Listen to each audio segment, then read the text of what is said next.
India managed to string its second innings along the next day. They added a few more. And in that period, John Wright sort of came to this conclusion that, well, maybe we could bat Laxman at number 3.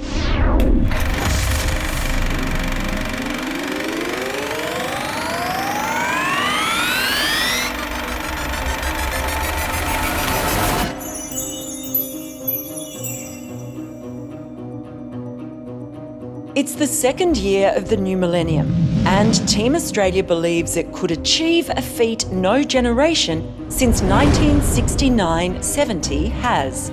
A Test Series win in India. You know, Australia were a real powerhouse at the time, and it was just great to see, you know, worn into the rough. Steve Waugh calls it the final frontier, and he arrives with a formidable team to conquer it. It's a team of cricketers so extraordinary they have won 15 tests in a row. Indian top order was quite out of form going into that game. They'd been beaten quite comfortably in Mumbai by 10 wickets. Yeah, I think what was disappointing in the lead up to the game was the fact that we were playing against Australia at home and we weren't, you know, so till then it had become a sort of no contest. They beat us easily in Mumbai. They were dominating that test match for the first 3 days. We were so far behind. At the Eden Gardens, a 20-year-old Harbhajan Singh arrives with a hat trick. But that doesn't stop Australia from piling on the misery. They put up 445, and by sunset on day 2, India are 8 down for 128 in reply. We've almost forgotten how amazing a game this is because of how good the Australians were and how at that stage India was really struggling to get its house in order. The next morning, Steve Waugh goes in for the kill by enforcing the follow-on, a decision that subsequent visiting captains would think long and hard about. It works, but only till India lose their openers and Tendulkar with 115 on the board.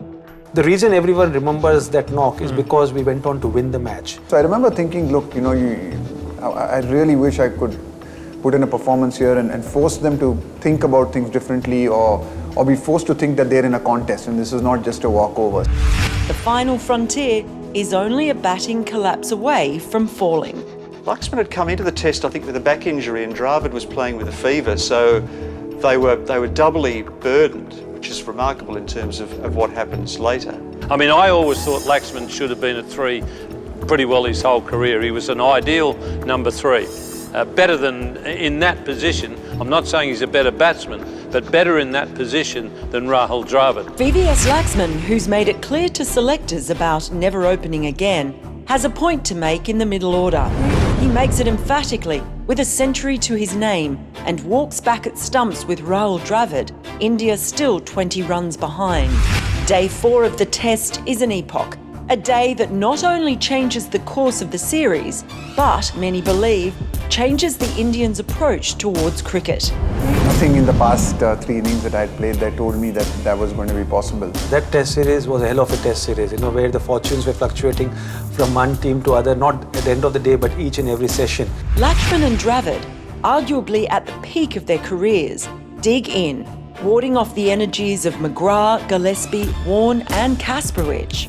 No wickets in 2 sessions. The way that VVS Laxman played Shane Warne right through that 2001 series, but particularly his 281 at Calcutta, that's the best I've ever seen leg spin bowling played. VVS and Rahul have plotted a battle of epic proportions.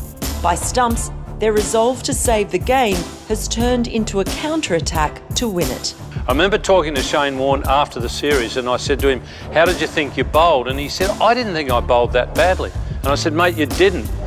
But when a guy can come 3 paces down the track and hit you wide of mid-on against the spin on a pitch that's turning a lot, and then the next ball you go a little higher and shorter to try and trap him, and he goes back and he hits you through mid-wicket for 4, I said, that's not bad bowling, that's great footwork. After the wicketless day, McGrath eventually gets VVS for 281, and Dravid then gets run out for 180, scores that still define their identities.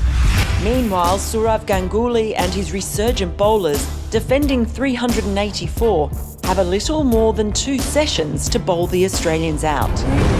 On day 5, the wicket's viscous turn isn't shocking, but panic only sets in after tea. Harbhajan Singh, bowling in tandem with Tendulkar and Raju, chips away at the middle order.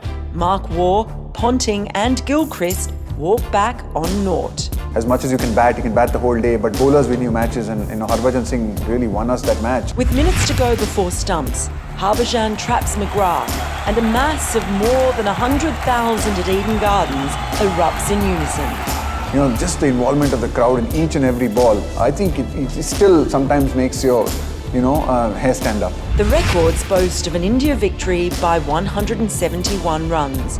And later that March of 2001, a miraculous 2-1 result over Australia. But for the players, fans and officials who witnessed it live, it remains etched as much more than just a series victory. Honestly, Australians have been the best or most sporting players I played against. And they, at the end of the day, they appreciated that knock and they appreciated the way me and Rahul stitched that partnership and bounced back, and ultimately that helped the team to win the game.